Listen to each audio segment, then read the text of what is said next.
The way fighting games are designed and sold is about to change forever. And it didn't hit me until I spent over 20 hours doing nothing but research on Project L, and my conclusion is simple. After this game comes out, there is no coming back. Imagine for a second that someone starts playing fighting games for the very first time, and the game they pick up is Project L. This is their first fighting game ever. All the concepts that you already know and take for granted, they learned from this game. How do combos work, mix-up, neutral, defense. This player's experience with fighting games will forever be seen compared to their first fighting game experience. In this case, Project L. We all had our first fighting game, and whether we like it or not, that ends up defining the fighting game players that we become. For instance, Dragon Ball FighterZ was the first fighting game that I took seriously. I think there are a lot of upsides to that, but there are some downsides too. For instance, I don't play charge characters. I just don't want to do it. I could sit down and figure them out, but my time is limited and I don't want to do work when I play video games. I can enjoy fighting games just fine while ignoring all the charge characters, but that is indeed a limitation that I have based on the first game that I picked up. So if your first game is Project L, why would you ever want to learn how to do a quarter circle motion? And if that game is bringing so many new players into the scene, what happens to the other fighting games? Are they going to try to captivate a piece of that new fighting game audience? Or will they just settle for taking second place? I expect this to be a somewhat controversial video, so I will do my best to stay as neutral as possible. Because at the end of the day, I don't think my opinion on this subject matters, and neither does yours. Project L is an unstoppable force that's not going to take yours or my opinion into account. Fighting games will be changed forever. And I'm not just talking about how players will think about special moves. This might be a little bit hard to imagine right now, but once Project L is here, it will happen faster than you think. This is our dystopian future, or very exciting times. Depends on how you feel about this. Before we start, shoutouts to all the creators who were invited to Riot and made videos on Project L: Maximilian Dude, Sajam, JM Crofts, Rufalmonger, and Diaphany. I'm a Kimberly main, of course I'll watch them. Not only for their videos, but their live streams as well. Answering questions from chat is what allowed me to get a good understanding of what this game is, at least in theory. I've already talked about how Project L would change fighting games forever on this same channel, but in that video I focused on player numbers and how the industry could change if it is successful. But now that we have actual gameplay mechanics, we can talk about how the fighting games themselves will change. But if you've missed that first video, here's a very quick recap on how big Project L can be. The most played fighting game ever at its peak was MultiVersus, according to Steam charts. 150,000 players peak. There's a chance Smash Bros did better, but Nintendo is not going to release those numbers. For comparison, Street Fighter 6 has a 70,000 player peak on Steam, which is less than half. That said, sustainable players over time is more important than a single point in time where you had a ton of people. And Street Fighter 6 has an impressive 25,000 players on Steam daily on average. If you add PlayStation and Xbox to that, I think you could easily get to 100,000. And this is, give or take, about a month after the Street Fighter 6 release. Now, take that number and double it. And that is the number that I estimated for Project L 2 years after release. That would be 1.5% of the current League of Legends player base. This is assuming that the transition from League into Project L is 90% worse than what it was for Valorant. So 200,000 players daily 2 years after release is a very conservative estimate in my opinion. Street Fighter 6 is already a huge fighting game. It's breaking fighting game records all over the place, but Project L could easily double those numbers, and that's scary to think about. A fighting game this successful could easily influence other developers to give it a shot, so we could see some new names entering this space. We could see an Overwatch fighting game or an Apex Legends fighting game. All it's gonna take is Riot proving that there is a lot more money to be made in this space. But that was the previous video. Today is not about talking about how this game could bring new developers into the space, it's how this game can influence the old developers to change the fighting games they already have. What do you think happens to Street Fighter or Guilty Gear or Tekken after this game comes out? Is it just business as usual? Do we release Street Fighter 7, Guilty Gear 5, new roster, new mechanics, new world tour that just keeps going? To be clear, I don't think any of these games would disappear. Counter-Strike didn't go away because Valorant showed up. The two can coexist. Although in that case, Counter-Strike still has the lead in player count and number of active players. In Project L, it would very much be the opposite. So how do those other games adapt? And why would they be forced to adapt? Well, the first point is the team is building a forever game. This is something I suspected for a while, but now we actually have confirmation. Just like League of Legends, just like Valorant, they are building a game to last forever with updates and DLC. And this is not how fighting games work. Let's not forget, Project L will be free to play. If the biggest fighting game in the world, which Project L may very well be, is free to play, will never have a sequel, and is just always there for you, getting updated, getting balanced, getting new characters, how much harder is it to justify paying $70 for Street Fighter 7 or Guilty Gear 5? There are diehard fans that will always get it, myself included, most likely. But how many players are getting left behind? How much less popular do those games become as a result? If it's just business as usual, does their longevity suffer? Is this now something you play for a month before you go back to your main game? Fighting games have always been franchises, but this one game could force them to change that in the future thanks to how big it can be. So the whole business model of fighting games might see a big shift, and AAA priced fighting games could start to disappear in favor of games as a service. But you're not convinced yet, so let's paint the picture of the future. Let's say Project L comes out in 2 years. Welcome to 2025. What does the fighting game scene look like? We're probably on Street Fighter 6 Season 3, Tekken 8 might be on Season 1 still, or maybe Season 2, depends on when it comes out. Guilty Gear might have a sequel at this point. And Marvel 4 just got announced, it's crazy. So Project L releases, it becomes the #1 fighting game, and let's say Street Fighter stayed on top for 3 years straight, which is really good, but now it fell to second place. They still have 3 more or so years of making DLC before they have to make a sequel, so what do? Do they release Street Fighter 7 announcing a new roster, a new engine, new mechanics, which all Street Fighter 6 players will hate? Because you always hate the sequel in fighting games, that's just how things are. But would Street Fighter stick with the audience they have and have cultivated so far? Or do they have to adapt because this new player is bringing in so many new people and they have to release a new Street Fighter for free with a battle pass, which by the way, they already have, even though it's a paid game, and somehow try to please the old Street Fighter audience as well as the new people coming in from Project L? I'm basically asking, do they settle for second place or do they actually try and make things different? This is all assuming Project L does very well, of course. If it comes out and bombs, nothing's gonna change. But even if it does well, there will be exceptions. I mean, if there ever is another Smash Bros, Nintendo doesn't care what other people do. And Mortal Kombat also kind of feels like it exists in its own space, and they've been very successfully doing it for many years now without really doing 90% of what other fighting games do. But fighting games as a franchise is something we could see a lot less of in the future in favor of fighting games as a service. But it's not just the business model. There are gameplay systems here that new fighting game players will learn with Project L that will completely discourage them from picking up any other fighting game. And now I am talking about one-button specials. This is a big topic in the FGC, and it's hard to talk about this without things becoming very toxic very fast. But regardless of opinion, and no matter how loud you feel like screaming right now, Project L will have one-button specials. In fact, it will have 2 full buttons dedicated to special moves. This doesn't mean that characters are less complex or simplified. If anything, the early gameplay showcases that player expression is through the roof. You have so many options because there are modifiers for these special buttons. If you hold forward or back, the special changes. So each character can have a ton of specials if you include all combinations, maybe even diagonals. But the argument against one-button specials isn't always the simplification of fighting games. There are 1,000 good arguments that defend motion inputs. And let's be real, most of them are not hard to do. Even 10-year-olds can do it, and sometimes dogs too. Holy shit!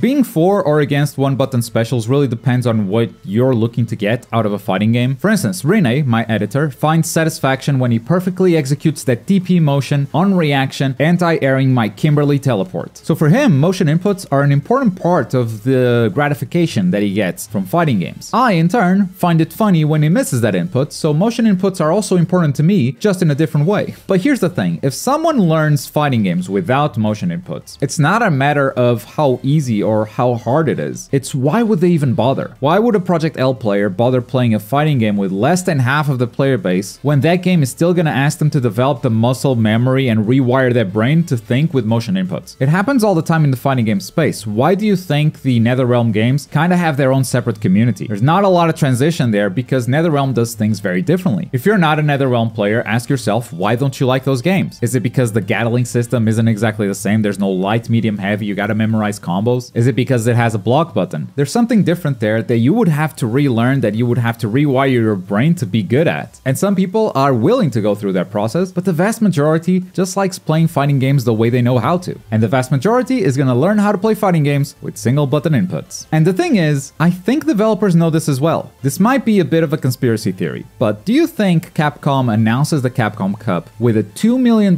prize pool in a world where Project L is not a threat? The Capcom Cup isn't just a record-breaking prize pool, it's a record-shattering prize pool. They did not need to go that hard. Or maybe they did, because in the not-so-distant future, there's a company entering this space, and this company has been throwing millions into esports for years now. So they know what's coming. or what could be coming at least. And that also applies to one-button specials, and the change is already happening. About a year ago, I thought the same way that Maximilian Dood did right here. I don't think you're going to be able to press down special and you get a flash kick for Guile, or back special and you get a sonic boom. But now you are able to do it with modded controls. You still have to charge it, but you do have one-button specials. And this is Street Fighter. We are already halfway there. The final step is removing the downsides of modern controls, which is exactly what Granblue Fantasy vs. Rising announced recently. This game always had one-button specials, but they came with a disadvantage because they would have a cooldown that you didn't have to deal with if you did the technical input. And of course, with this announcement, the FGC Twitter just hated it. But is this a developer thinking ahead of its time? Is this a developer that knows what's coming with Project L? I don't know enough about Granblue to have a full opinion, honestly, but I do know that Project L is a game with the potential to bring a lot of new people into this genre. So many people, in fact, that maybe Project L could become the majority of the fighting game scene. Think of all the players, all the friends, the crowds at EVO that exist right now and have ever existed in the past. The arcades, the LANs, the offlines. Project L can match that number of players and then add some, maybe. But if it happens, that would definitely be a genre-changing number of players. We can scream into the void all we want. Humans hate change, they will always be against it, and yet, change always happens. What I'm trying to say at the end of the day is, Bilbzy was right. Motion inputs are not good design. They are not the future of fighting games. I promise you, 20 years from now, we will not be talking about motion inputs because they will be gone. God damn it. If you want a deeper look at the math of how big Project L will be, check out this video right here. I also stole some tweets and got away with it. Might do it again in the future. Thanks for watching. Boy. I'm gonna stay on camera now. Try it out. Still blurry though.